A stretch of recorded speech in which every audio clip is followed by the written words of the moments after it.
The town of Wellesley is turning green. Yards and turf in town are lush. The Natural Resources Commission wants to make sure they're also safe for people, pets, insects, and others who share our land. So the Healthy Yard campaign is part of our Grow Green Wellesley initiative, and it's a movement to talk here in town about how we can maintain our lawns and gardens in ways that do not require the use of pesticides or synthetic fertilizers or other chemicals that are harmful to the health of our community. As a physician, Dr. LaRocque is very concerned about the risks of pesticides.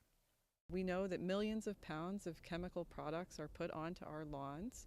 These products are biologically active chemicals that are aimed to kill pests, but they also have intense biological activity, and we are learning more now about their effects on children's development, pregnant women, things like liver and kidney illnesses, endocrine disruption.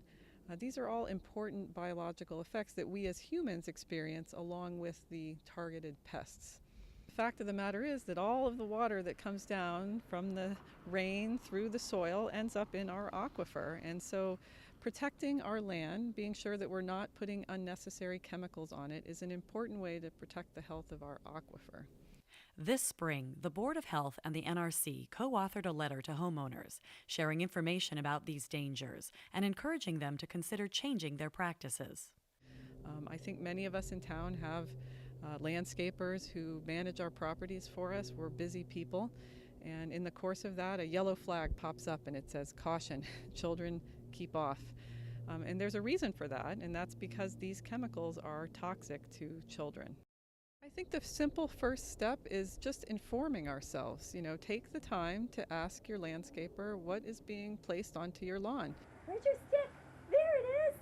I do have a landscaper who comes and takes care of the lawn. And, once a year or twice a year, he'll come in and do some fertilizing and mulching and that kind of thing. But I don't know the specific brands of anything that he uses, but he does understand that I wanted to go to completely toxic-free and organic, and he's very, very accommodating.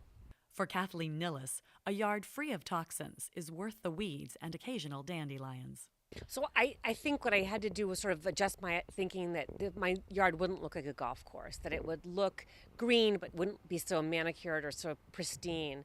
But it does look green to me, and I think that I see, little weeds and dandelions pop up, but I also see, birds landing on them and bugs crawling around them, and I think, this is a nice, healthy place for animals to live. And then I think, well, then it's safe for my kids and my dogs and people to walk on. So this philosophy is shared by the Department of Public Works, which uses organic methods to manage town parks, playing fields, and open space areas.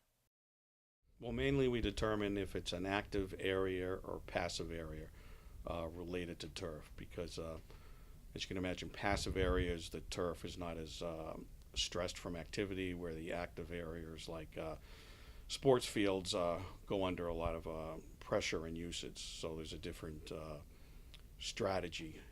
So we take, besides, once we break it down between active or passive, then we look at every individual site and determine its usage and how much preventive maintenance it needs.